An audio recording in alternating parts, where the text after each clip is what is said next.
오대산에 가서 문수보살을 칭견하려고 그 절 고향주를 하고 있었습니다. 이 무착스님이란 분도 대단한 분이더라고요.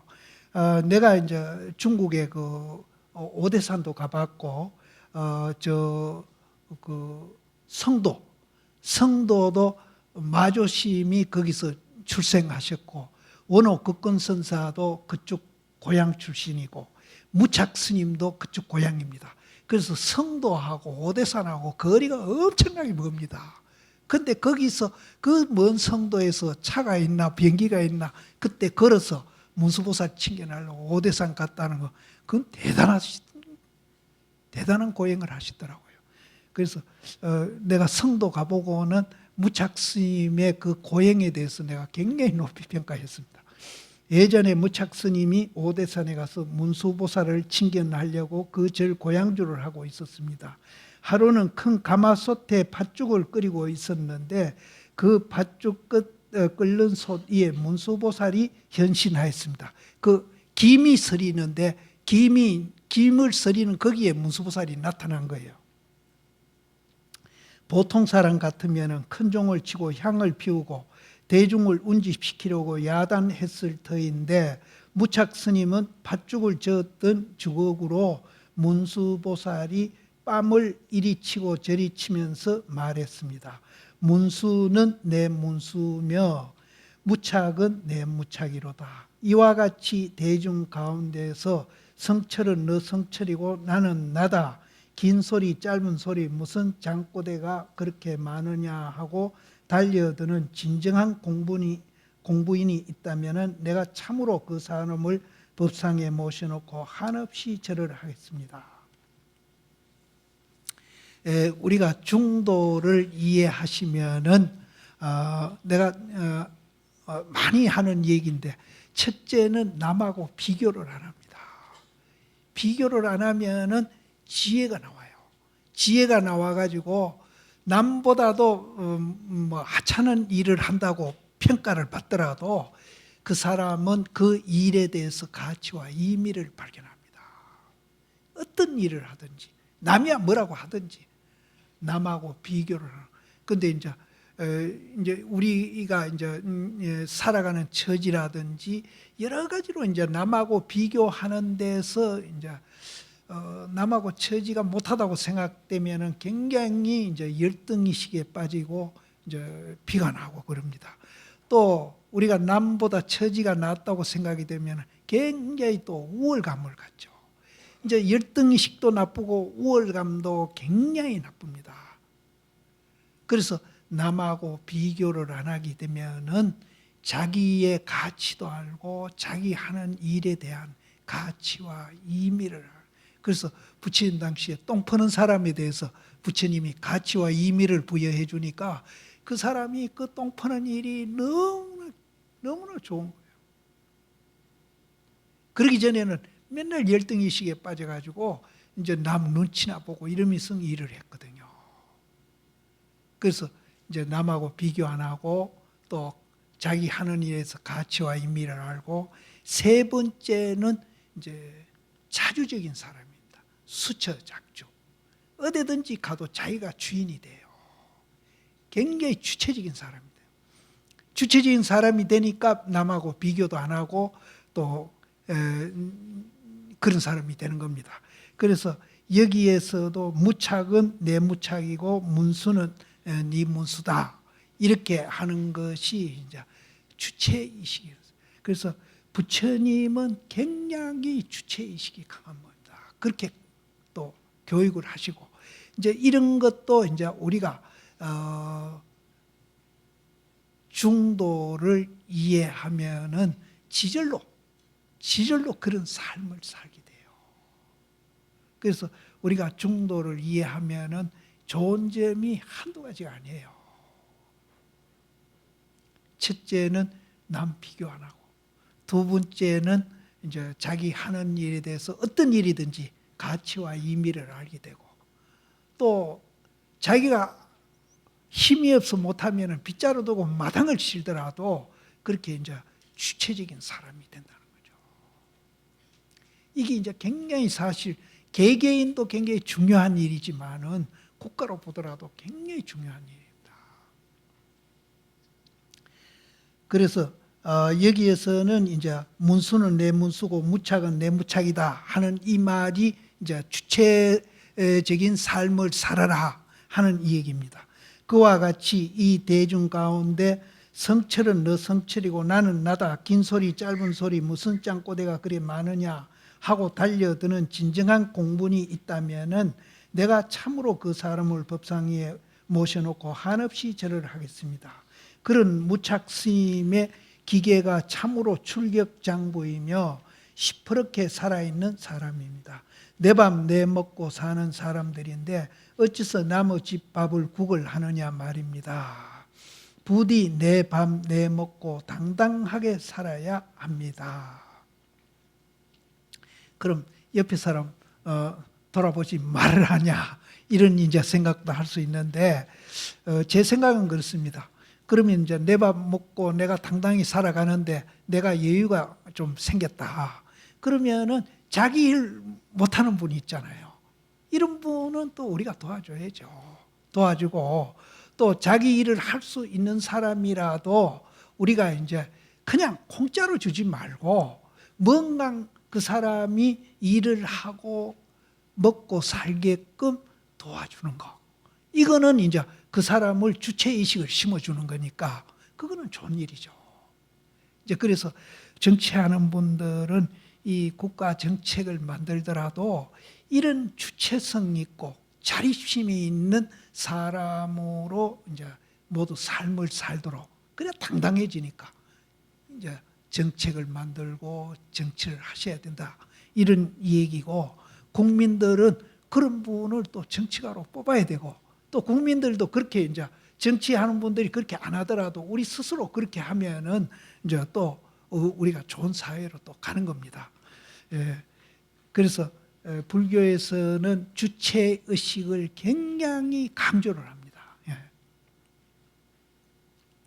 어느 문자를 익히는 것뿐만 아니라 육도 만행을 닦아서 정각을 성취하는 것이 어떠냐고 흔히 수자들이 나에게 묻습니다. 거기에 대해서 옛 조사 스님들이 많이 말씀하셨습니다. 육도 만행은 우리가 보살행하는 겁니다. 아까 얘기했듯이 육도 만행을 닦아 성불하려고 하는 것은 송장을 타고 바다를 건너가는 것과 같다. 죽은 송장을 타고 어떻게 바다를 건너합니까? 그럼 육도 만행 가지고는 절대 성불할 수 없다 그랬잖아요. 그런데 이것은 이제 그 뒤에 조금 읽어보면 이해를 하실 겁니다. 육도 만행을 닦아 성불하려 하는 것은 송장을 타고 바다를 걸어가는 것과 같다고 했다. 어떤 바보 같은 사람이 송장을 타고 바다를 건너갈 것입니까? 육도 만행이 보살행으로서 아무리 좋다고 하지만 이것으로는 자기 자성을 깨치지 못한다는 것입니다. 2조 500년 또한 불교계를 볼 때 대개 서산 스님을 그 대표라고 말합니다. 그러나 내가 보는 것은 좀 틀립니다. 진묵 스님이 말씀하셨듯이 명리성이지 참다운 도인이 아니더라 그 말입니다. 그런 서산 스님이 말했습니다. 오히려 일생 또한 어리석은 바보가 될지언정 문자성을 되길 바라지 않느니라. 그럼에도 불구하고 서산 스님의 문집이 여러 권 있는 것은 어찌된 일입니까? 그러나 이런 결심이 있었기 때문에 서산 스님의 문집이 후세에 전해 내려오는 것입니다. 만일 그러한 투철한 각오가 없었다면 일종의 문자성이나 되고 말았지 어찌 2조 500년을 대표하는 스님이 됐겠습니까? 우리가 앞으로 공부를 함에 있어서 이론과 실천이 병행되어야 합니다. 경전을 배우면서 참선을 하고 참선을 하면서 경전을 배우고 조사 어록을 읽어야 합니다. 그렇지만 어느 문자는 산 사람이 아닌 종이 위에 그린 사람인 줄 분명히 알아서 마음 깨치는 것을 근본으로 삼아야 합니다. 그러니까 우리가 송장 타고 강을 못 건넌다는 말은 이제 문자만 익히면은 안 된다는 얘기죠. 그럼 문자 말고 그 문자에 담겨 있는 뜻을 알아가지고 수행해야 된다, 이 말입니다. 근데 글자 보지 말라고 한 거는 절대로 아니고요. 또 보살행하는 거는 절대로 그건 성불할 수 없다는 소리는 절대로 아닙니다. 그래서 우리가 보살행하더라도 건강경에 있듯이 아상, 인상, 중생상 없이, 그럼 그것을 없는 줄 알면 어떻게 해야 됩니까? 중도를 알아야 되죠. 중도를 알면은 아상, 인상, 중생상이 없다 하는 것을 이론으로 배우는 겁니다. 그럼 이론으로 배워가지고 이제 그런 마음으로 봉사를 하고, 그런 마음으로 책도 쓰고, 그런 마음으로 공부를 하면은 다 된다는 얘기입니다. 그래서 여기에 경전도 배우고 조사 어록도 공부하라고 분명히 얘기를 했습니다. 그래서 성철 스님이 책 보지 말고 공부하라는 이 얘기를 엄청나게 강조를 하셨거든요. 그럼 오해하는 분들은 성철 스님이 책 보지 마라 해놓고 왜 책은 그렇게 많이 만들었나, 이렇게 얘기하는 분이 있어요. 그럼 이 문자를 보고 거기에 집착해서 이제 하지 마라, 이 소리지, 문자를 보고 그 의미를 알아가지고 그 의미에 의해서 입각해서 수행하라. 참선을 하더라도 참선을 하고, 이제 보살행을 하더라도 보살행을 하고, 경전을 보더라도 경전을 보고, 이렇게 모든 수행을 해라. 염불도 거기에 들어갑니다. 그런 뜻이지 절대로 문자를 보지 마라 소리는 아니었다. 그럼 문자 보지 마라 그러면은 이 책도 태워버려야 됩니다.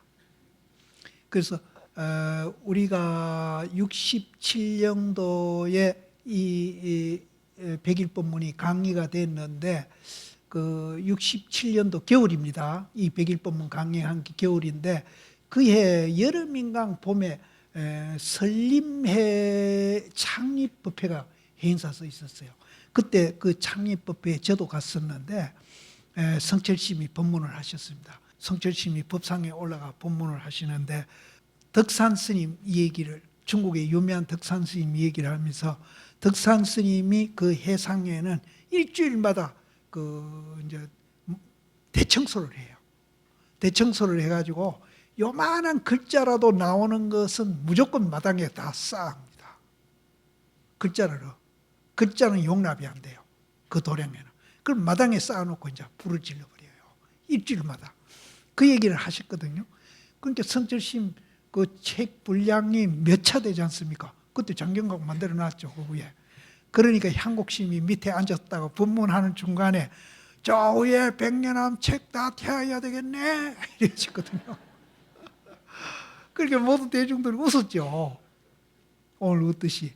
그러니까 성철스님이 조금도 당황 안 하시고 열여나 불착 쓰지 마, 이랬거든요. 연꽃이 물 위에 떠가 피도 물에 적지 않잖아요. 나는 책을 보더라도 문자를 보는 게 아니다는 거죠.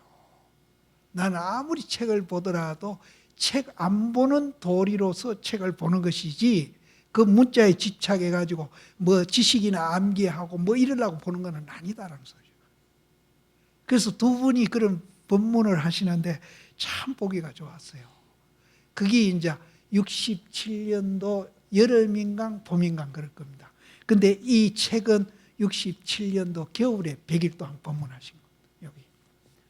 여기 대중 가운데서도 여러 가지로 공부를 하는 사람이 있을 것입니다. 염불이나 주력을 하든지 또는 경을 보아 삼매를 성취하여 성불한다는 등등. 그러나 무엇보다도 화두를 참고하는 것이 성불하는 지름길이라고 조사 스님들은 다 말씀합니다. 그러니 이 법회 동안에는 누구든지 의무적으로 화두를 해야겠습니다. 이제 내가 화두를 일러줄 테이니 잘 들으십시오. 저도 천무이 향곡 스님한테 첫 선방을 갔는데 이 화두를 받았어요. 저는 이제 강원에서 공부하다가 갔으니까 향곡 스님은 초면이죠. 그래서 조실방에 가서 인사를 드리니까 이런저런 물으면서 강원을 갔다 왔느냐 묻기를, 강원에 가서 그 이제 강원에는 이제 초급이 있고 그 다음에 이제 사교라는 과정이 있고 그 다음에 대교라는 과정이 있는데 저는 사교라는 과정만 마쳤습니다. 능경, 기신론, 또 원각경, 또 뭐고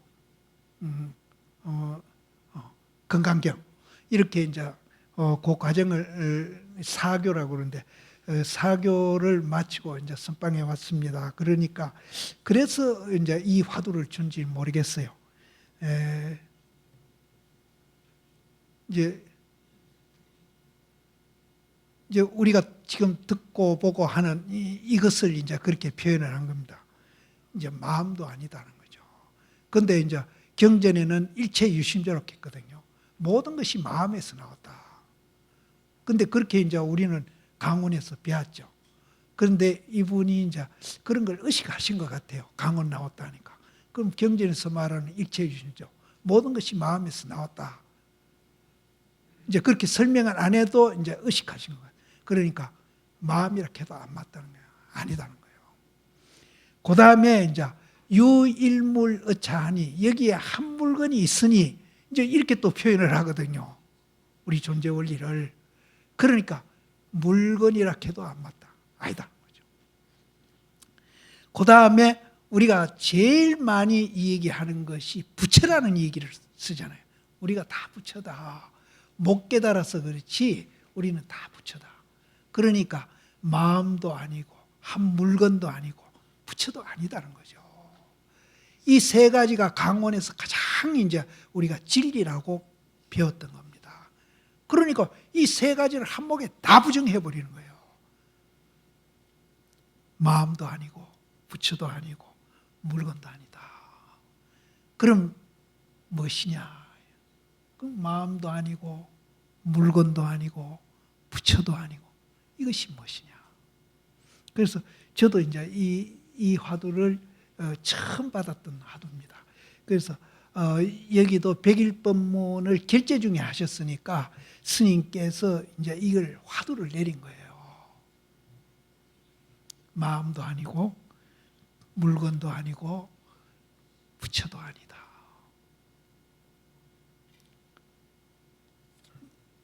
이제 이거를 화두를 하셔도 좋습니다. 그런데 우리가 이제 여러 가지 수행 가운데에 화두 공부가 이제 이게 믿음만 이제 이게 가면은 화두 공부가 제일 편리하고 또 하기도 좋고 또 이거는 시간과 공간을 이제 필요로 하지 않는 공부거든요. 어디든지. 단점이 뭔고 하면은 의심이 이제 잘 안 된다는 거죠. 의심만 되면은 이것만치 빠르고 지름길이고 시간과 공간의 제약을 안 받고 할 수 있는 공부가 이것만치 좋은 공부였습니다. 그래서 의심도 자기가 이제 불교에 대해서 안 되는 이유가 불교에 대해서 정말로 이제 우리 아까 이제 중도 이름이 중도지 우리는 이제 중도의 내용을 이제 사실은 잘 모르고 있거든요.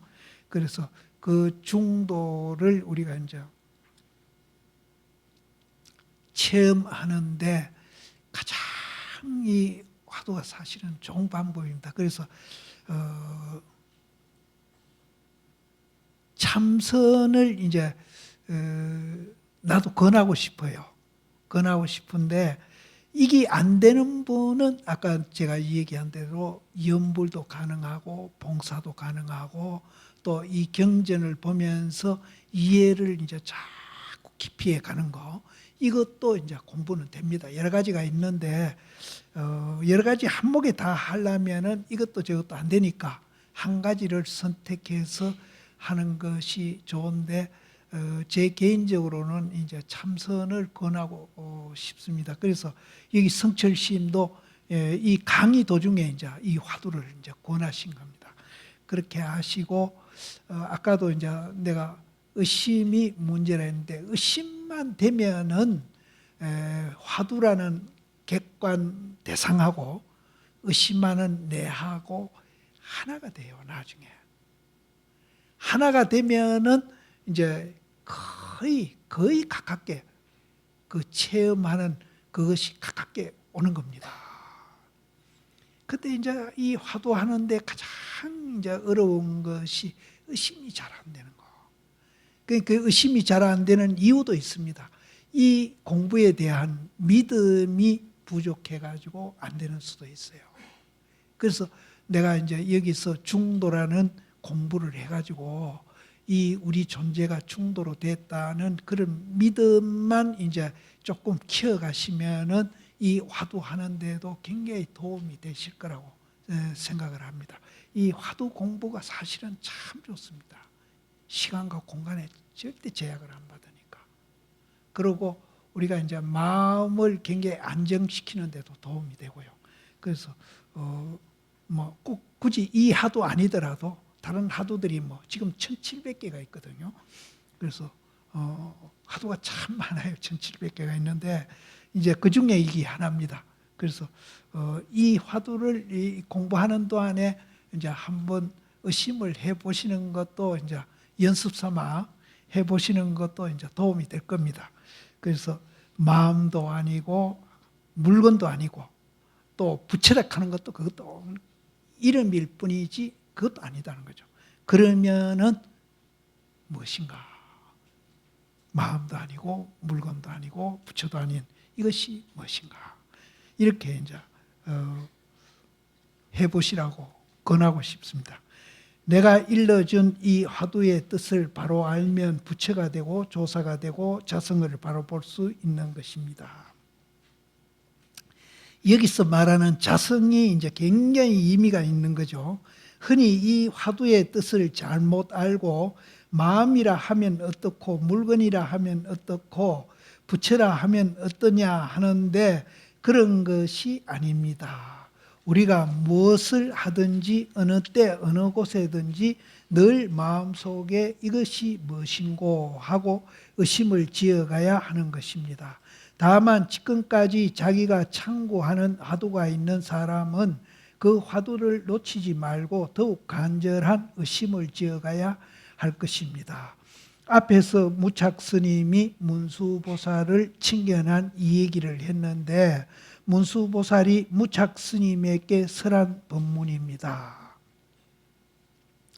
누구나 잠깐 조용히 앉아 있으면 항아사 모래알같이 많은 칠보탑을 만드는 것보다 낫다. 칠보탑은 필경 부서져 티끌이 되거니와 한 생각 깨끗한 마음은 바른 깨달음을 이루니라. 부처님 당시에도 마음을 깨치는 방법을 경행과 자선을 가르치셨습니다. 그리고 기회 있을 때마다 선정을 익혀라고 간절하게 말씀하셨습니다. 선정은 앉아있든지 서있든지 말할 때나 말하지 않을 때나 마음이 오로지 한 곳으로 모이는 것을 말합니다. 아까 제가 잠깐 말씀드렸지만은 이제 천무인은 이제 대상이 있어가지고 우리가 무슨 수행을 하는데 대상이 있으면 주관객관이 벌어져가지고 시작이 되죠. 그럼 이제 조금만 깊이 들어가면은 그 주관과 객관이 무너져가지고 하나가 되는 거예요. 그것을 여기서 말하는 선정이고 흔히 우리가 말하는 삼매가 됩니다.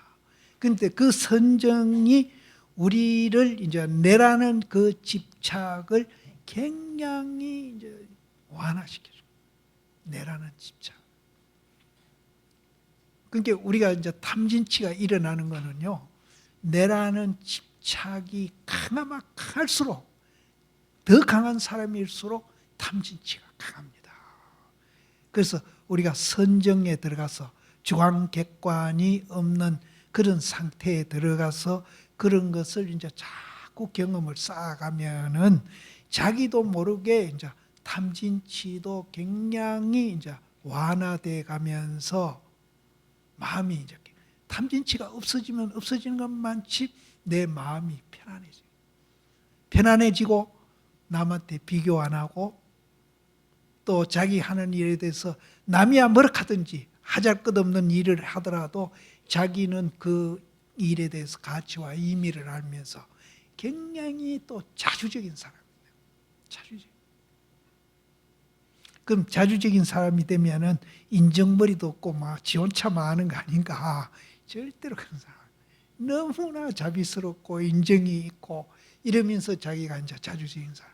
그럼 이제 처사님들이 그렇게 되면은요, 집 청소도 잘하고 다 잘합니다. 그리고 보살님들은 이제 그런 사람이 되면은 가정에서 살림하는 자체가 얼마나 이제 남하고 비교 안 해요. 이 일이 얼마나 가치가 있다는 걸 알아요. 그럼 가치 있는 일을 하면은 정말로 재미가 있죠. 콧노래가 나오고. 이제 이런 것들이 우리가 이제 공부하는 효과고, 그 효과를 즐김으로 해서 오히려 이제 공부가 더 깊이 또 들어가고, 이런 상승작용. 선정을 앉아 있든지 서 있든지 말할 때나 말하지 않을 때나 마음이 오로지 한 곳으로 모이는 것을 말합니다. 이게 이제 주관객관이 없어지는 거예요. 부처님께서 오로지 경행과 자성만을 가르치시고 다른 방법이 없었으니 우리들은 오직 참선을 하여야 할 것입니다. 그러면 여기에서 앞에 말한 임재 스님과 덕산 스님에 대해서 잠시 언급할까 합니다. 두 분 스님은 예로부터 조사 스님들 가운데서도 영웅이라고 칭송받은 분입니다. 임재 스님은 처음 황백 스님에게 와 있으면서 수행의 태도가 순수하고 열심이었습니다. 그때 수자로 있던 목주 스님이 감탄하여 비록 후배이기는 하나 대중과는 다른 바가 있구나 말하였습니다. 이 목주 스님이 대단한 분이었어요. 목주 스님이 운문 스님 다리를 뿌지를 뿌린 분이었어요. 당신이 토굴에 있으면서 대문은 어지간히 이제 좀 크게 실하게 만들었던 것 같아요. 그래서 문을 똑똑 두드리고 누구냐고 물으면은 문을 빼꼼히 열고 누구냐고 물으면은 아무개입니다 하고 대답을 하면은 대답하는 게 시원찮으면은 사정없이 문을 쾅 닫아버리고 문을 안 열어주는 분이었어요. 그래서 우문 스님이 몇 번 가서 이제 거기 안에 들어가 보지도 못하고 문전박대를 당했거든요. 그래서 한 번은 결심을 했어요. 누구냐 할 때 미리 문 열 때 발을 한 발 들러가지고 절대 문 못 열도록 만들어가 오늘 내가 안에 들어가겠다. 이렇게 결심을 하고는 문을 두드리니까 문을 빼꼼히 열면서 누구냐 하는데 발을부터 먼저 들러놓고 대답을 했죠. 그러니까 발이 들어오든지 말든지 목주 스님이 사정없이 문을 닫으면서 이분이 다리가 부러집니다. 운문 스님이. 그러면서 아야 하고 비명을 지르면서 운문 스님이 깨달아요. 이 목주 스님이 굉장한 분이에요. 그래서 임재 스님 밑에서 이제 제일 이제 수자, 그러니까 그 해상에서는 이제 교육받는 분 중에서는 제일 높은 분이죠. 수자로 있었는데 임재 스님이 그때 이제 와서 3년을 따는데 임재 스님이 너무나 순수하고 공부하려고 열심히 하시니까 이제 목주 스님이 이제 임재 스님을 황백심한테 보내가지고 도인을 만들려고 하는데 목주 스님께서 감탄해가지고 비록 후배이기는 하나 대중과는 다른 바가 있구나 말하였습니다. 그리하여 임재 스님께서 물었습니다. 상자는 여기 온 지가 몇 년이나 되는가? 3년 있었습니다. 그러면 황백 스님께 가서 법을 물어본 적이 있는가? 없습니다. 무엇을 물어야 할지도 모르겠습니다. 이거 보면은 우리보다도 더 못한 거예요. 우리는 그래도 가서 물을 줄은 알거든요. 근데 임재 스님은 물을 줄도 몰라는 이런 멍청이에요. 그래서 여기 있는 분들도 임재 스님이 공부를 뭐 많이 해가 깨달은 게 아니에요. 이렇게 멍충해도 됐는데 여기 계시는 분은 지금 백일법문이라도 보고 있잖아요. 그렇게 멍청한 건 아니거든요. 그러니까 얼마든지 우리는 또 할 수가 있죠. 너는 어찌하여 황백 스님에게 가서 어떤 것이 불법에 적적되이 긴요한 뜻입니까? 한문으로 하면 적적되이 긴요한 뜻입니까? 불법이 무엇입니까? 한마디로 말해서 불법이 무엇입니까? 하고 물어보라는 거죠. 물어보지 아니하느냐. 그 말을 듣고 임재 스님이 황백 스님에게 가서 그렇게 물었는데 묻는 소리가 끝나지도 않았는데 황백 스님이 갑자기 몽둥이로 20대나 때렸습니다. 임재 스님이 몽둥이만 맞고 내려오니 목주 스님이 물었습니다. 엿주러 간 일이 어떻게 됐느냐? 제가 엿주는 말이 채 끝나기도 전에 조실 스님이 갑자기 때리시니 그 뜻을 제가 알 수가 없습니다. 그러면 다시 가서 엿주어라. 그 말을 듣고 임재 스님이 다시 가서 엿주니 황백 스님은 또 몽둥이로 때렸습니다. 이와 같이 3번 가서 3번을 다 몽둥이만 맞고 말았습니다. 임재 스님이 와서 목주 스님에게 말했습니다. 다행히 자비를 입어서 저로 하여금 황백 스님에게 가서 문답게 하였으나 3번 여쭈어서 3번 다 몽둥이만 시컷 맞았습니다. 인연이 닿지 않아 깊은 뜻을 깨칠 수가 없음을 스스로 한탄하고 지금 떠날까 합니다. 3번 가서 3번 두드려 맞고 황백 스님하고 나하고 인연이 없는가 보다. 그래서 다른 데로 떠나야 되겠다. 이렇게 이제 목주 스님한테 말씀을 드리니까 목주 스님께서 내가 만약 갈 때는 황백 스님에게 인사를 꼭 드리고 떠나라. 네가 3년 동안 황백 스님 밥을 얻어먹고 살았으니까 A로라도 가서 인사를 하고 가거라. 임재 스님이 절을 하고 물러가서 목주 스님은 황백 스님을 찾아가서 여쭈었습니다. 그래 놓고는 목주 스님이 또 황백 스님한테 가서 중간 역할을 하시는 거예요. 스님께서 법을 물으러 왔던 저 후배는 매우 법답게 수행하는 사람입니다. 만약 하직 인사를 드린다고 오면은 방편으로 그를 제접하여 이후로 열심히 공부하게 하면 한 그루 큰 나무가 되어 천하 사람들을 위해 시원한 그늘이 되어 줄 것입니다. 목주 스님이 미리 가서 임재 스님 오기 전에 미리 이제 잘 이제 지도를 해 주십시오 하고 부탁을 드린 거예요. 임재 스님이 와서 하직 인사를 드리니 황백 스님이 말씀하셨습니다. 다른 곳으로 가지 말고 너는 고안 개울가 대우 스님에게 가거라. 반드시 너를 위해서 말씀해 주실 것입니다. 그래서 황백 스님이 고안 대우 스님한테 찾아가라고 한 것은 이제 그것도 이제 의미가 있습니다. 왜냐하면은 선지식이 되면은 선지식의 요건 중에 뭐가 들어가는가 하면은 상대편의 근기를 봐가지고 그 근기에 맞게끔 법을 쓰는 거. 이런 전문가가 이제 전문가가 되면 그런 요건이 갖춰져야 한다. 그래서 황백 스님이 이제 임재 스님을 60번이나 몽둥이로 때렸죠. 때려도 못 깨달으니까 대우 스님한테 가면은 임재 스님이 깨달을 확률이 굉장히 많다는 걸 보시고 대우사로 이제 보내신 거예요. 근데 그 임재사 있는 데하고 고안 대우사하고 지금 정확한 거리는 모르지만 거리가 상당히 멀어요. 그래서 임재 스님이 걸어가면서 굉장히 분해했잖아요. 60방을 무조건 때렸으니까. 그 분한 마음이 화두가 된 거예요. 왜 내가 불법 적적대의를 물었는데 왜 황백심이 나를 때렸을까? 화두가 된 거예요. 그래서 대우사에 가서 인사를 드리니까 대우 스님이 네 어디서 왔노? 황백심한테 왔습니다. 그러니까 황백심이 요즘 무슨 법문을 하더노? 물으니까 그 때리는 이 얘기를 합니다.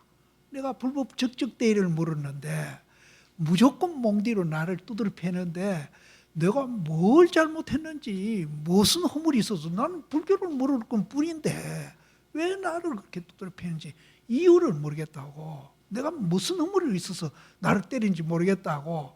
그렇게 굉장히 이제 임재 스님이 이제 조금 붕괴도 하고 이제 그거는 분심에 의해 가지고 그 몇 달을 걸어가면서 계속 왜 때리냐고 생각을 했습니다. 그게 화두입니다. 그게 화두예요. 그래서 이제 그렇게 생각을 했는데 거기 가서 첫 마디가 황백심이 내가 무슨 허물이 있는데 나를 그렇게 때렸습니다. 그러니까 대우심 하시는 얘기가 이놈의 새끼, 너그 스님이 네한테 깨치게 만들라고 정말로 높아심으로 할머니가 손자 생각하듯이 그렇게 간절하게 네한테 일러줬는데 네는 건방지게 무슨 허물? 하고 디긴머럭한 겁니다. 거기서 깨닫습니다. 그러면은 이분이 한 달, 두 달 걸으면서 화두가 됐던 거예요. 그럼 그 의심의 대상인 화두하고 내하고 하나가 돼. 그걸 내가 삼매라고 그랬잖아요. 이게 이제 순간적으로 되는 사람이 있고 또 기간이 좀 걸린 이도 있고 또 많이 걸린 이, 적게 걸린 이렇게 있는 겁니다. 그래서 화두는 주관과 객관이 하나 되는 것이 이제 생명이다. 모든 불교의 수행은 그렇게 되는 겁니다.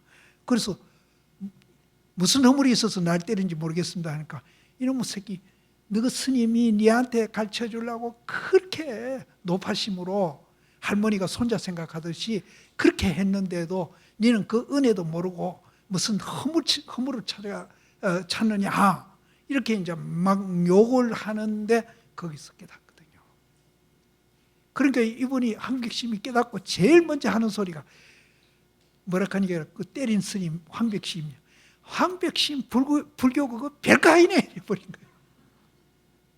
별거 아니네 이래버린 거예요. 그러니까 대우스님이 하시는 얘기가 아까 이놈의 새끼 허물을 찾고 뭐 억울하고 그런 소리 하더니 지금 와서 별거 아니라고 큰 소리를 하느냐. 그러니까 이제 그 임재 스님이 대우 스님 옆구리를 시분을 지어박았다고 그래요. 그러니까 대우 스님이 하시는 얘기가 네가 법 쓰는 것이 황백 스님 법 쓰는 거하고 너무나 닮았다는 것이 그 스승 그 제자라는 거죠. 그래서 너는 스승이 황백 스님이니까 내한테 와서 깨달았다 하더라도 황백 스님이니까 황백 스님한테 가서 네가 제자가 되라 돌려보냅니다. 요새 같으면 막 자기 제자 만들려고 해야 돼. 그 가풍이 달라요. 가풍이. 그래서 이제 돌아가는 거예요. 돌아가서 이제 몇 달 만에 돌아오니까 황백심이 마당을 거닐다가 그 두드러 팬 그 제자가 돌아오거든요. 돌아오니까 이제 황백심도 그 걸음걸이라든지 그 행동 거지를 보고 뭔가 낌새를 알아채신 거죠. 그래서 이제 확인을 하시는 겁니다. 뭐라고 하시냐면 이놈의 새끼 그렇게 왔다 갔다 하면은 공부는 언제 하느냐. 그러면서 욕을 했어요. 그러니까 임재 스님이 하시는 얘기가 여기는 그 얘기가 없습니다. 제가 이제 만들어서 스님께서 이제 그 때려준 것도 자비잖아요. 그 알량한 자비 때미로 내가 몇 달 걸려가지고 그 대우스님한테 다리 품 팔고 왔습니다. 아까 본래 깨쳤다는 얘기하고 상통하는 얘기입니다. 거기 다리 품 안 팔아도 내가 본래 그렇게 존재하고 있는데 스님께서 쓸데없이 날 두드러 패고 그쪽에 갔다 오라 그래가지고 쓸데없이 다리 품 팔고 오느라고 이렇게 늦었습니다. 그러니까 황백심이 하시는 얘기가 이제 다리 품 팔았다고. 그럼 네가 뭘 받건데 그렇게 큰 소리를 하느냐. 그러니까 이제 대우심 찾아가서 일어났던 일, 그거를 이제 이 얘기를 합니다. 이 얘기를 하니까 이제 대우심이 인정해주고 가라 그래서 왔다는 그 얘기를 합니다. 그러니까 황백 스님 하시는 이 얘기가 그놈의 새끼, 이제 대우심을 욕하는 겁니다. 그놈의 새끼 나무 상자를 베려놨다는 거죠. 그러면서 내가 다음에 대우를 만나면은 가만히 안 놔두고 또 뺨을 후리치겠다. 어이, 공부시켜주고 인가까지 이제 거의 해가지고 돌려보낸 스님을 자기 상자 안 하고 돌려보내주는 것만 해도 우리 같으면 고마운 스님인데 쓸데없는 소리 해가지고 사람 별이 났다는 거예요. 그래서 다음에 만나면은 내가 가만히 두지 않고 뺨을 후려치겠다.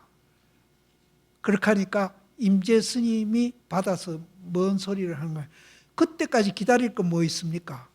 초록이 동색이라고 스님이나 대우스님이나 뭐 똑같지 않습니까 이게요. 그래서 대우스님 뺨 칠 게 아니라 스님부터 뺨 먼저 맞아 칩시오 하고 지금 스님 뺨을 뚫고 쳐버린 거예요. 굉장히 불경하죠. 우리가 외형적으로 볼 때는 스승의 뺨을 때렸으니까 굉장히 불경한데 황백심이 너무나 기쁜 거예요. 그럼 왜 뺨을 쳤고 왜 쓸데없는 이제 공부를 가르쳤다 하고 또 왜 거기 갔다 온 것이 얼마나 좋은 일인데 다리 풍파랗다고 그렇게 이 얘기를 하고 이런 것들이 이제 우리 존재 원리를 다시 확인해 주는 그런 말들입니다. 근데 겉으로 보면은 굉장히 이거는 정말 잘못된 일들을 한 거예요. 스승 뺨을 때리지 않나, 욕을 하지 않나.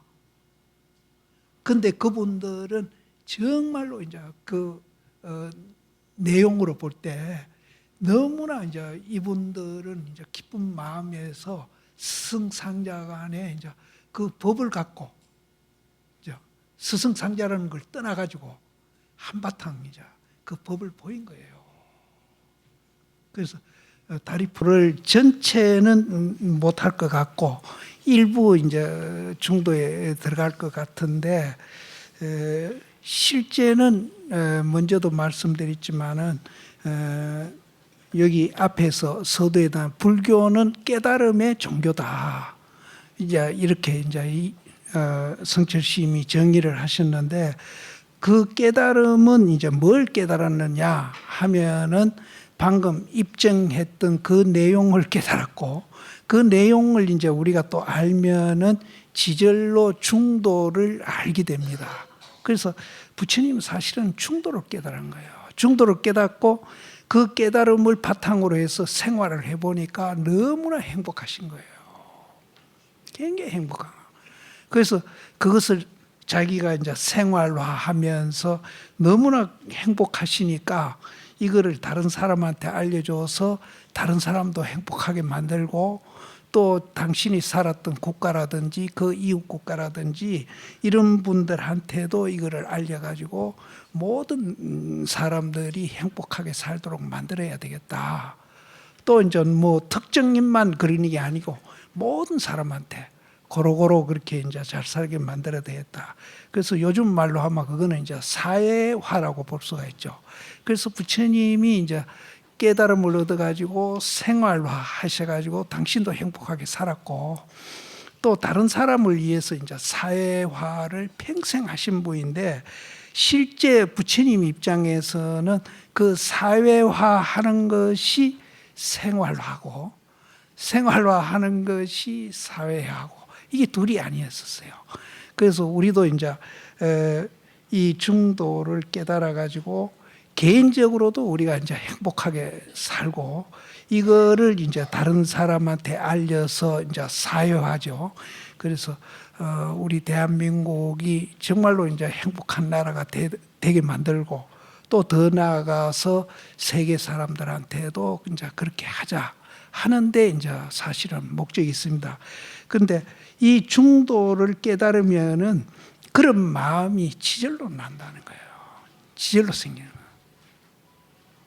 그런데 다른 일들은 해보면은 지치기도 하시고 뭐 또 잘 안 돼 가지고 화도 나는 일도 있고 여러 가지가 있는데 이 중도에 대한 일은 그런 게 없다는 거예요.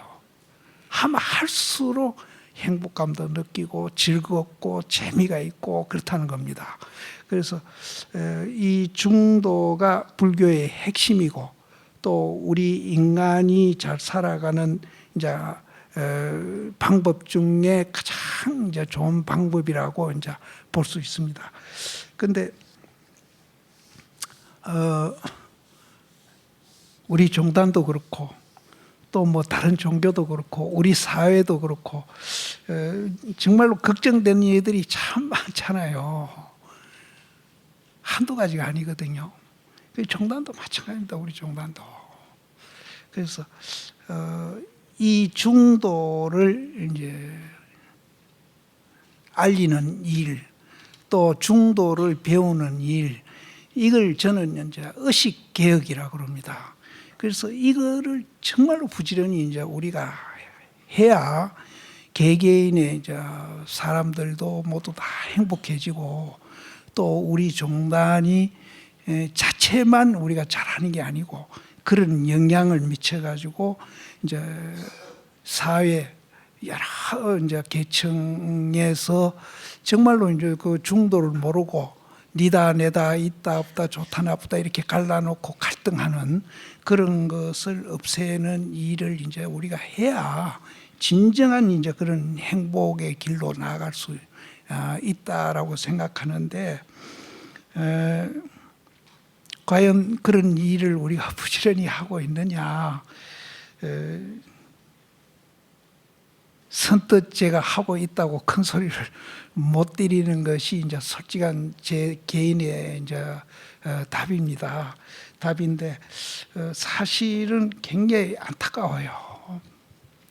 그래서 내가 이 백일법문을 읽으면서 성철시임도 그 안타까운 마음이, 저는 성철시임의 뭐 100분의 1도 안 되고 10분의 1도 안 되지만은 이분도 그렇게 이제 안타까운 마음으로 이거를 100일 동안 강의를 하신 거예요. 그래서 원택 스님도 계시지만은 이거를 이제 글로 이제 옮긴 것도 참 우리가 이제 굉장히 고마운 일이고, 그래서 이 글로 옮기면서 중간에 조금 오해되는 부분의 말들이 이제 있다 하더라도 이거는 이제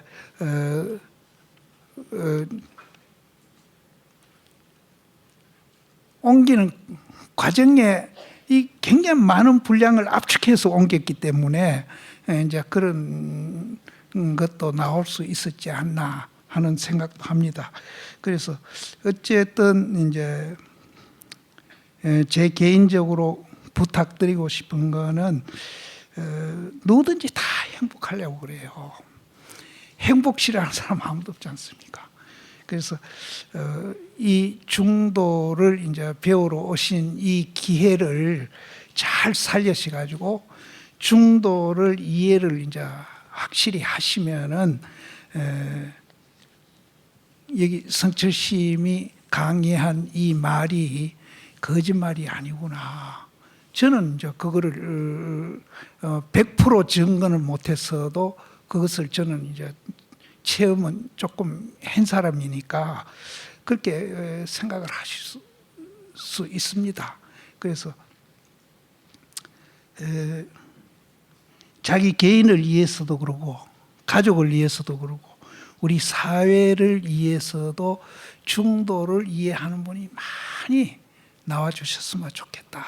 그렇게 이제 오늘 이제 다는 못할 것 같고 중도 이 얘기가 조금, 먼저 임재 스님이 이제 중도를 선적으로 표현한 이제 그 이 얘기를 드렸고요. 오늘은 덕산 스님이 또 이제 이 중도를 선적으로 이제 표현했던 그 이 얘기를 이제 먼저 이제 하고, 그래 이제 한편 덕산 스님은 처음 서촉에 있으면서, 이 서촉은 지금 이제 중국의 사천성입니다. 사천성은 저 티베트 그 옆에 그 아주 그 중국 가보신 분이 가보신 분도 있겠지만은 그 서천에 가면은 이제 지금 성도가 이제 그 성의 그 수도가 성도입니다. 그래서 거기 옆에 아미산이라는 그 중국의 유명한 산이 거기 있고, 서촉에서 도인이 많이 났어요. 제가 좋아하는 서장 대스님 법사되는 원호 국군선사도 이 서촉 출신이고, 또 오대산에서 보현보살 그 뺨 때리는 그 무착 스님, 그분도 서촉 스님이고, 서촉 스님들이 그쪽 사람들이 성격이 좀 급해서 그렇지 굉장히 영민하고 굉장히 이제 적극적인 이런 이제 성격을 가진 지방 사람들이라고 그래요. 그래서 이 서촉에서 도인이 참 많이 났어요. 그래서 그 원어국권 선사가 출가했던 절이 소각사라고 있습니다. 그 성도에 가면은 저는 이제 거기 다녀왔는데 그 중국 여행하다 보면 참 재미있는 일들이 많아요. 뭡니까? 장가게 옆에 가면은 그 협산사라는 절이 있는데 거기 원어국권 선사가 지금 우리나라 백암록이 성행하는 그 백암록을 거기서 이제 마지막 강의하신 그 책이 이제 지금 우리나라 유통되고 있는데 그 협산사에서 하셨거든요. 거기 가면 원어국권 선사가 부두가 있어요. 부두가 아주 큽니다. 전탑인데 그런데 내가 성도 그 소각사 가서 원어국권 선사 유적을 이제 안내를 받아 보는데 원어국권 선사 무덤이 있어요. 그러면 살이란 거는 이제 일반적으로 이제 화장했을 때 나오는 건데 협산사에 사리탑이 있는데 여기 무덤은 또 무슨 무덤이고, 그러니까 중국이 원체 넓어서 그런가 그 안내하는 스님이 협산사라는 절 이름도 모르고 탑이 있는 것도 몰라요. 그래서 그 이제 서천에 이제 도인이 참 많이 났습니다. 그래서 이 덕산 스님도 서천에 이제 그 출생한 이제 도인 스님인데 서촉에 있을 때 교리 연구가 깊었으며 특히 건강경에 능통하여 세상에서 주건강이라고 칭송을 받았다. 스님의 속성이 주시였습니다. 당시 남방에서 교학을 무시하고 이제 이 남방은 사실은 항주 쪽입니다. 항주 쪽에 이제 그 선사들이 많이 나왔거든요. 교학을 무시하고 오직 견성성부를 주장하는 선종의 무리가 있다는 말을 듣고 붕괴하여 평생의 심려를 기울여 연구한 건강경 소초를 짊어지고 떠났습니다. 가다가 점심때가 되어서 배가 고픈데 마침 길가에 한 노파가 떡을 팔고 있었습니다. 덕산 스님이 그 노파에게 전심을 먹으려고 하니 그 떡을 좀 주시오 하니 그 노파가 내 묻는 말에 대답하시면 떡을 드리지만 그렇지 못하면 떡을 드리지 않겠습니다. 여기서 이제 전심때가 됐다고 그러는데 우리도 이제 낮에 먹는 밥을 전심이라고 얘기하는데 실제는 이 전심이란 말은 간식이란 뜻이에요. 간식. 식사 사이에 이제 배고픔아 허기 면하기 위해서 조금씩 먹는 그 음식 간식을 전심이라고 그러고, 그러면 이제 그 간식으로 우리는 뭐 과일이나 뭐 요즘 먹을거리가 많으니까 많은데 그 당시는 이제 떡이나 이런 중국에서는 찐빵 같은 걸 많이 먹었답니다. 그것을 전심이라고.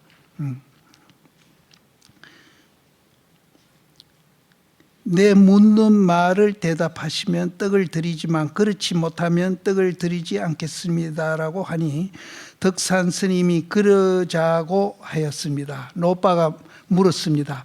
지금 스님의 글망 속에 무엇이 들어있습니까? 건강경 소초가 들어있어. 건강경에 과거 마음도 얻을 수 없고 현재 마음도 얻을 수 없고 미래 마음도 얻을 수 없다고 하는 말씀이 있는데 스님은 지금 어느 마음에 전심을 하시려고 합니까? 이 점 찍는다는 글자거든요. 그 마음, 어느 마음에다가 점을 찍으려고 합니까? 근데 이제 이 아까도 말씀드린 중국에서는 간식을 이제 전심이라고 부른다. 그래서 어느 마음에다가 전심을 하시려고 합니까?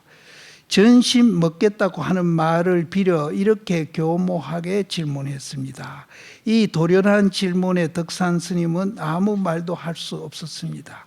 자기가 지금까지 그렇게도 금강경을 거꾸로 이우고 모로 이우고 모르는 것이 없다고 생각했는데 이 떡장수 노파의 한마디에 모든 것이 다 달아나 버렸습니다. 그래서 노파에게 물었습니다. 이 근방에 큰 스님이 어디 계십니까? 이리로 가면 용담원에 성신선사가 계십니다. 전심도 먹지 못하고 곧 용담으로 성신선사를 찾아갔습니다. 오래전부터 용담이라고 말을 들었더니 지금 와서 보니 용도 없고 못도 없구만요. 용담사에 가서 성신 스님을 만나가지고 덕산 스님이 또 이제 노파한테 혼도 난 분이 또 용담 스님한테 이제 사실은 객기를 또 부린 겁니다. 그래서 그 용담이란 말은 용용자고 못담이거든요. 용이 못에 살지 않습니까? 그리고 와 보니까 못도 없고 용도 없네요 하고 물으니까 용담 스님이 참으로 자네가 용담에 왔구만. 근데 이 덕산 스님이 용도 없고 못도 없다 하는 것은 이 스님 이름을 이제 빌려가지고 이 스님한테 이제 객기를 부렸는데 이 객기 부린 거는 외형적인 연못과 외형적인 용을 이제 이렇게 질문을 했어요. 여 와보니까 용담사라 하더니 못도 없고 용도 없네요. 이렇게 이제 외형적인 거를 질문을 한 거예요. 그러면 성신 스님은 외형적인 걸 말을 한 게 아니고 우리 마음을 빗대서 이 얘기를 했습니다. 뭐라고 했는가 하면은 참으로 자네가 용담에 왔구만. 그러면 이제 외형적인 용담 말고 내면적인 용담이 있는데 그럼 이거는 도대체 이제 뭘 갖고 용담이라 하느냐? 그럼 이제 못이 있고 못 속에 살은 용이 있잖아요. 그럼 그 못은 뭘 비교를 했고 살아있는 용은 뭘 비교를 했느냐?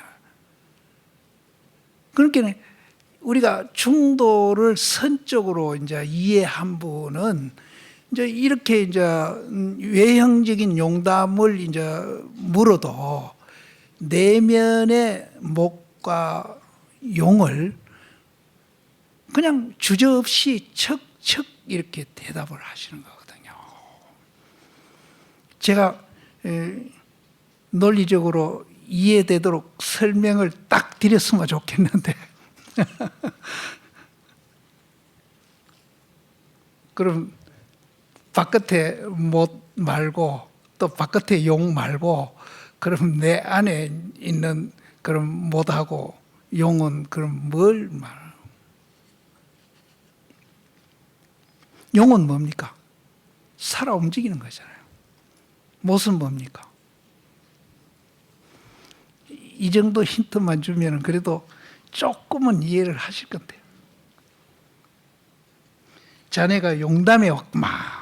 그러니까 여기서 이 소리만 듣고 깨달았으면은 뭐 바로 이제 깨달을 수가 있는데 덕산 스님이 그렇게 이제 경전을 많이 보고 당신 나름대로 일가견을 잃고 정말로 이제 자기도 이제 불교에 대해서 많이 안다고 자부하는 분인데도 이런 말을 이해를 못했어요. 그러자 또 주 건강은 할 말을 잊어버렸습니다. 그때부터 성신 스님 밑에서 공부를 하였는데 이 선이 그래서 참 재미가 있는 겁니다. 저는 논리적으로 불교 설명하는 것보다도요 이 선적으로 표현하는 게 그렇게 재미있어요. 보세요. 와보니까 못도 없고 뭐 용도 없네 이러니까 자네가 진짜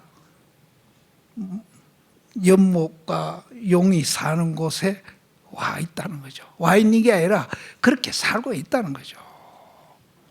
그러니까 이 선으로 이제 하는 것이 좀 허황하고 뭐 논리적이지 못하니까 이게 이제 뭐 수수께끼 하는 것도 아니고 이런 이제 생각을 하실 수 있는데, 정말로 이런 말에 이해도 생기고 이제 조금 불교를 이런 말로 통해서 조금씩 이제 이해를 하신다든지 깨달음으로 간다면은 이런 논리적으로 된 책들은 정말로 밋밋하고 아무 재미가 없어요.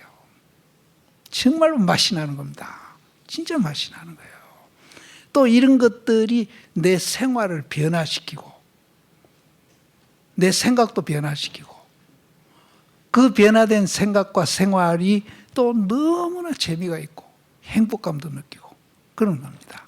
그래서 사실은 선이 참 이제 이렇게 체험하게 논리적으로 이해하는 게 아니고 우리 몸으로 체험하게 만드는 이제 그런 방법이기 때문에, 그래서 선을 이제 자꾸 이제 선이 최고다 하는데, 선이 최고다 하는 분은 또 선을 모르는 분이에요. 선은 모든 사람이나 모든 존재에 보편되어 있지, 그거는 최고도 없고 최하도 없어요. 다 그렇게 되어 있는 거예요. 그래서 선이 최고다 해가지고 목에 어깨 힘주고 남 무시하기나 남 깔보면은 그건 선하고 거리가 먼 사람. 그러자 또 주건강은 할 말을 잊어버렸습니다. 그때부터 성신 스님 밑에서 공부를 하였는데 하루밤이 깊도록 성신 스님 방에서 공부하다가 자기 방으로 돌아오려고 방문을 나서니 밖이 너무 어두워 방 안으로 다시 들어갔습니다. 그러니 성신 스님이 초에 불을 켜서 여기는 그냥 초라고 그랬는데 이제 백암록이나 이런 데 보면은 지촉이라고 그랬습니다. 지는 종이 지자 촉. 우리가 어릴 때 보면 할아버지가 그 문종이 이제 방문 바르고 남은 것 가지고 이렇게 비벼 가지고 촛물 입혀서 이렇게 이제 불 이렇게 어두울 때 이렇게 켜고 하시는 거 우리도 어릴 때 봤거든요. 그게 지촉이 아니겠나. 그래서 여기에도 촉 아니고 지촉이에요. 지촉을 이렇게 밝혀가지고 밖이 너무 어두우니까 신발이라도 찾아서 가거라고 지촉을 밝혀준 거예요. 주고 덕산 스님이 받으려고 하자 곧 성신 스님이 촛불을 혹 꺼버렸다. 불을 꺼버렸어요. 이때 덕산 스님이 화련히 깨쳤습니다. 그리고 성신 스님에게 절을 올리니 용담 스님이 물었습니다. 너는 어째서 나에게 절을 하느냐? 이제부터는 다시 천하 노하상들의 말을 의심하지 않겠습니다. 그럼 여기서 이제 아까는 용담을 갖고 이제 중도를 표현을 하셨어요. 근데 이번에는 이제 초 갖고 표현을 하시는 거예요. 그럼 불을 밝혔어요. 불을 밝혔는데 그 촛불을 받으려고 하는데 불을 팍 껐어요. 끄면은 어두워지잖아요.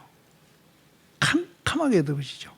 거기에는 뭐 방 안에 있는 도구 같은 것도 볼 수 없고 아무것도 볼 수 없죠. 또 심지어 용담 스님도 못 보고 나도 못 보고. 뭘 표현하시는 겁니까? 이런 일상생활을 통해서 이제 중도를 깨달아가는 거예요. 근데 그럼 우리는 왜 안 됩니까? 그럼 우리는 이 도에 대해서 요만치도 관심이 없거든요.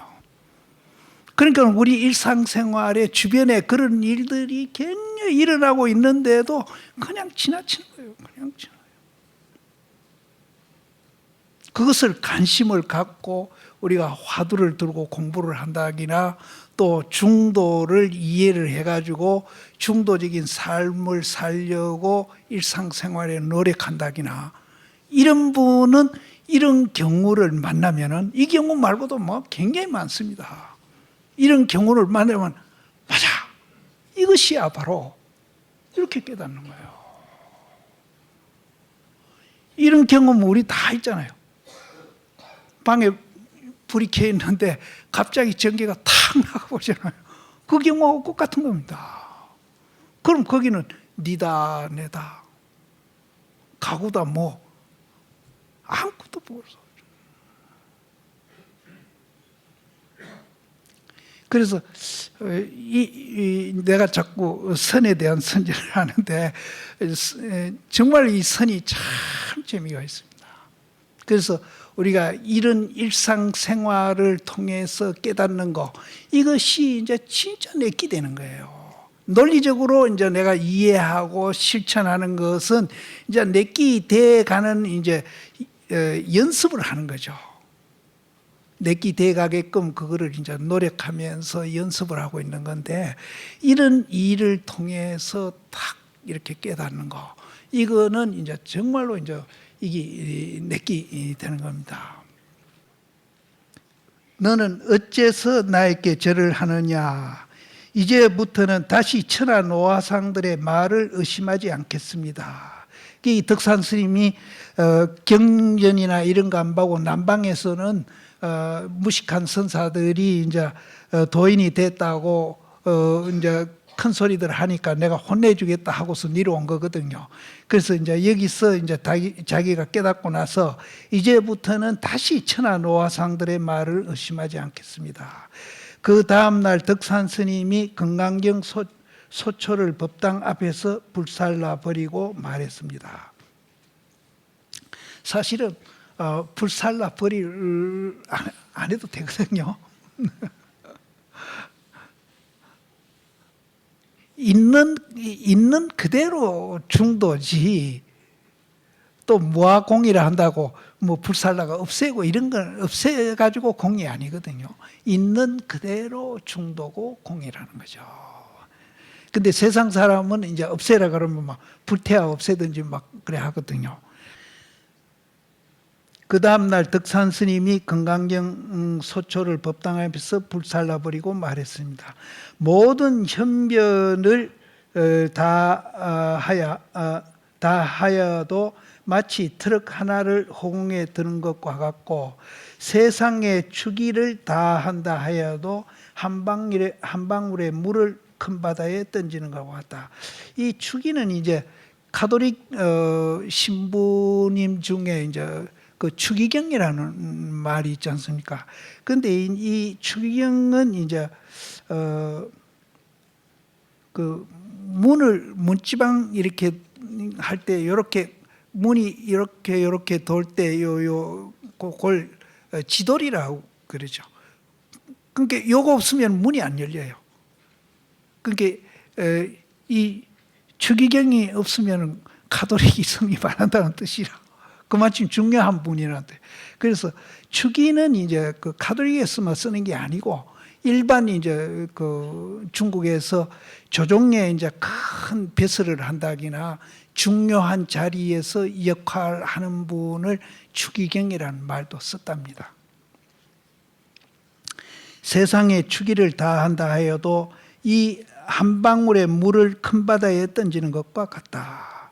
그 후 후배들을 제접할 때는 누구든지 보이기만 하면 가서 몽둥이로 때려줬습니다. 몽둥이 떨어지는 거하고 아까 불을 확 불어가 끄는 거하고 같은 뜻이에요. 그래서 이 몽둥이 때린다 하니까 생각나는 분이 있는데, 저 김형호 도울, 그분이 이제 그 백암록을 강의했어요. 그 백암록 그 책 앞에 서문은 법정심이 또 칭찬해서 서문을 했고요. 그래서 그 백암록이 며칠까지 하다가 다 못하고 말았는데, 그까지 자기가 이제 기록을 해가지고 책을 만들었는데, 그 책 이름이 섹스피어와 해능입니다. 그 책 이름이. 저도 그걸 봤는데, 거기 제일 마지막 그 강의 끝난 그 대목을 보면은 이 얘기가 이제 나와요. 근데 여기서 이제 혹부를 끈 거하고 방매이 때린 거하고 같다고 내가 그랬잖아요. 그럼 임재 스님은 또 앞에 화를 했다고 그러잖아요. 그것도 이제 같은 겁니다, 내용이. 그래서 임재 스님이 돌아가실 때 삼성 스님이 제자인데, 너희들이 내가 죽고 난 후에 내 정법안장, 이제 개개인이 갖고 있는 진리를 정법안장이라고 합니다. 이 정법안장을 잘 개성 발전을 해야 된다, 이렇게 이제 말씀을 하니까 삼성 스님이 돌아가시더라도, 이 세상에 안 계시더라도 스님의 그 정법안장을 우리가 유지 발전을 잘 하겠습니다, 그렇게 대답을 했어요. 그러니까 이제 임재 스님이 삼성 스님한테 묻기를, 그러면 내가 죽기 전에, 내가 죽었다고 가정하고 다른 사람이 니를 찾아와 가지고 임재 스님의 정법 안장이 어떤 것이냐 하고 물으면은 한번 시험 삼아 대답을 한번 해봐라. 내가 죽기 전에 잘 유지 발전한다 그랬으니까 해봐라 하니까, 이 삼성 스님이 임재 스님 하는 방법대로 막 화를 한 거예요. 그러니까 이제 임재 스님이 반응이 어떻게 나오는가 하면, 이 빌어먹을 망아지 새끼가 내 정법 안장을 멸해버렸네, 이렇게 대답하신 거예요. 그러니까 도리 그분이 뭐라 그러는가 하면은, 삼성 스님이 임재 스님 제자가 돼가지고 아무것도 모르면서 임재 스님이 화를 하는 흉내를 냈기 때문에 잔뜩 꾸정을 들었다, 그 반대거든요. 그 반대라요. 이 빌어먹을 망아지 새끼가 내 정법 안장을 진짜 멸해버렸네. 그 자리에는 정법 안장이다, 무슨 악법이다, 무슨 이런 게 없어요. 이런 거를 우리가 다 공유하고 있는 거예요. 임재 스님한테만 있는 게 아니고 저한테도 있어요. 삼성 스님한테도 있고. 근데 다 있는 거를 또 새삼스럽게 무슨 표현을 하는 거는, 그건 뭐와 같은 거 하면은,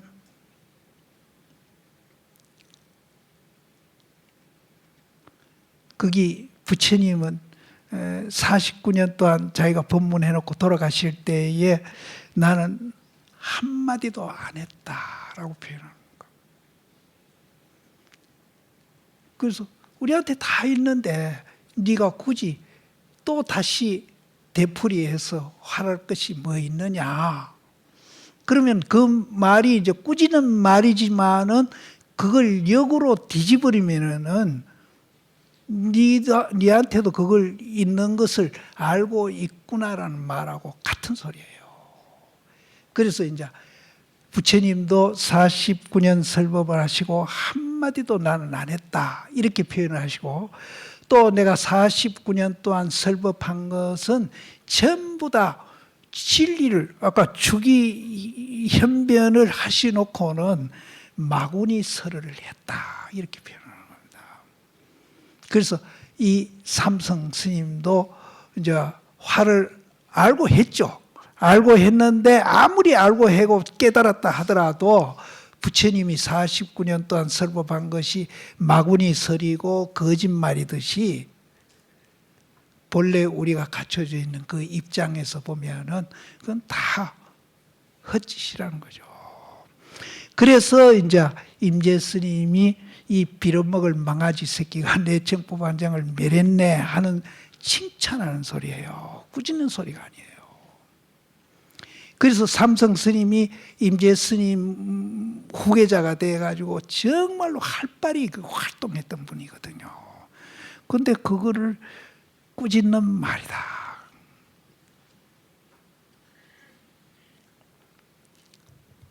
그러니까 여기에서 이제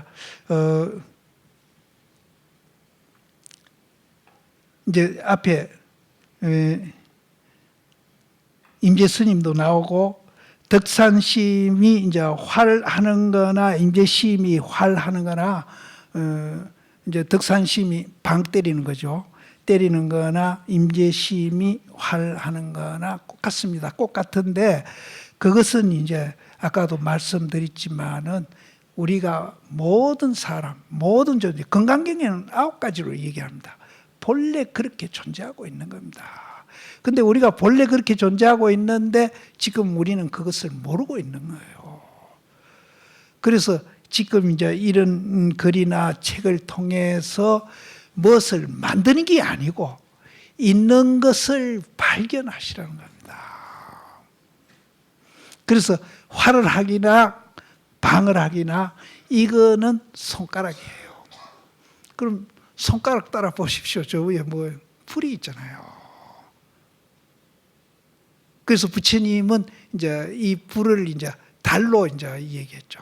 달을 보라고 가르치는 것이 49년 동안 설법하신 거고, 또 그 후대의 모든 도인들이 이제 화를 하시기나 방망이를 하시기나 뭘 하시기나 그것도 이제 이 달을 보라고 손가락을 가르치는 것이다.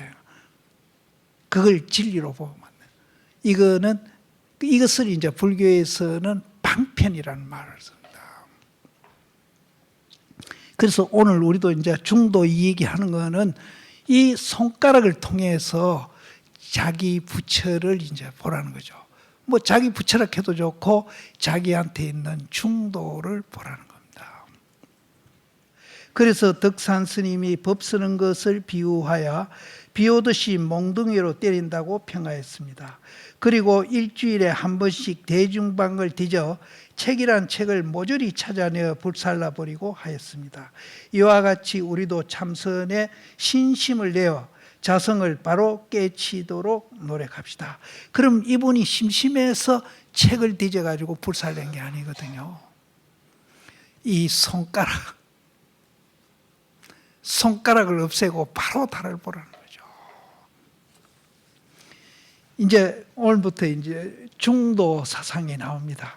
그래서 이 중도 사상을 통해 가지고 우리가 이제 이것도 이제 손가락이니까 다행히 달을 보시면은 참 좋고요.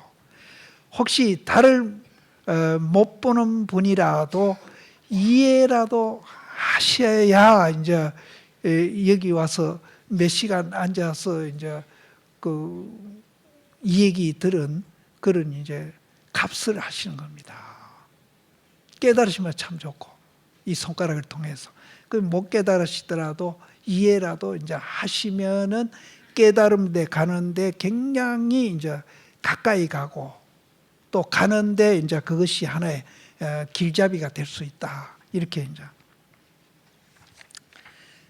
이제 중도 사상을 하는데 그 앞에 이제 이 얘기가 참 많이 나오는데 이 얘기를 이제 제 실력으로는 다 풀어서도 이 얘기할 수도 없고 이제 이런 것이 있다는 것만 알고 이거 아는 것이 중요한 게 아니고 우리가 중도하는 것이 중요하니까 그렇게 아시고 제가 이제 일러가겠습니다. 교학에서의 중도 사상. 앞에 두 분은 선으로서 중도 사상을 보인 겁니다. 그러면 이제 교학으로서 중도 사상은 어떤 것인가? 이걸 이제 성철 스님이 말씀을 하시는데 왜 이 말씀을 하시는가 하면은 교학으로서의 중도를 우리가 이해하면은 앞에 두 분의 법문에서 나오듯이 선으로서의 중도를 이해하는데 굉장히 도움이 되기 때문에 성철 스님도 교학으로서의 중도를 먼저 설명을 하신 겁니다. 앞에서도 말한 바와 같이 불교는 다른 종교와는 달리 그 교리 내용이 복잡다단합니다.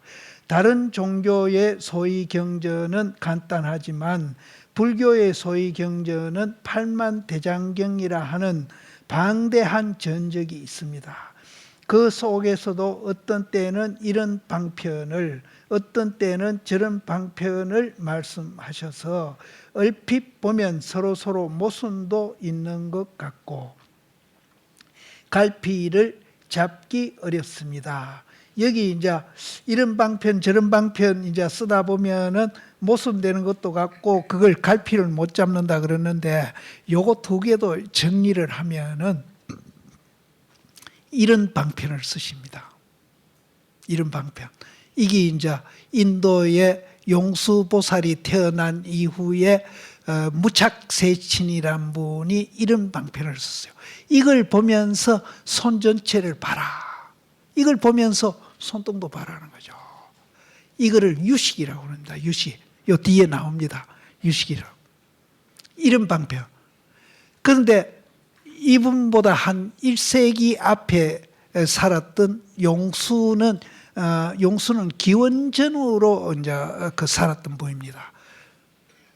요걸로서 이제 또 불교를 이해해 가거라. 이거는 이제 공을 이해해 가지고 요거를 맞아 이해해 가는 그런 이제 공부 방법. 근데 요걸 자꾸 얘기하다 보니까 사람들이 허무에 떨어져요. 요걸 이제 이해해가 요거까지도 맞아 보고 중도를 이해해 가지고 삶을 잘 살아라고 하는 건데 또 여기에 집착하다 보니까 허무에 자꾸 떨어져요. 그러니까 이제 무착세친이란 분이 나와가지고 허무에 떨어지니까 안 되겠다. 이걸로서 또 이제 불교를 이해해가는 방법을 제시해야 되겠다 해가지고 이거를 가르친 거예요. 그러니까 부처님은 이거 둘 다 했습니다. 부처님 선종에서 말하는 삼처정심이 있거든요. 삼처정심이 있는데 제일 먼저 이제 가습이 오니까 자기 옆자리를 내줘가지고 이제 그거를 다자탑전의 반분자라는 이제 화두인데 이거를 그거는 이제 자기 옆자리를 이제 비워줘서 가습을 앉게 해가 깨닫게 만드는 그 법문인데 이거를 이제 제시해가지고 깨닫게 한 방법이고요. 이것 말고 또 부처님이 연꽃을 들어가지고 가습존재가 웃게 했다 그러죠. 여마미소. 그거는 이제 이거를 제시해가지고 이 둘은 중도로 말합니다. 이거를 깨닫게 만들었고 부처님이 마지막 돌아가실 때 곽시상부라 해가지고 곽 밖으로 이제 발을 내 보이신 적이 있어요. 가습이한테. 그거를 곽시상부라 하는데 그거는 이거와 이거를 합해가지고 이제 보여가지고 이제 깨닫게 하는 그런 방법을 쓰셨습니다. 그래서 그 후대 사람들도 이 방법으로 이제 불교를 논리적으로 설명해서 깨닫게 했고 또 이 방법으로 또 논리적으로 설명해서 깨닫게 했고 또 이거와 이거를 이제 동시에 보여가지고 깨닫게 하는 방법도 했어요. 그래서 지금 뒤에 나오는 거는 요 세 개 속에 다 들어갑니다. 그래서 이제 성철심 강의한 내용을 우리가 이제 지금 강의를 하고 있으니까 성철심이 종종될 때에 산은 산이고 물은 물이다 한 본문을 하셨거든요. 그럼 그거는 어디에 해당하느냐 하면은 이거 두 개를 다 보이신 본문이에요. 그럼 요 두 개를 다 보이신 본문인데 이거를 이제 이 경계에 가자면은 이제 그 과정이 있어요.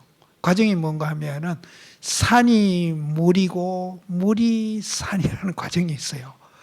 요거를 깨닫고 나면은 산은 산이고 물은 물이라는 과정이 가는데 그것도 전부 이제 제가 말하는 이 손바닥, 손등 이 두 개 다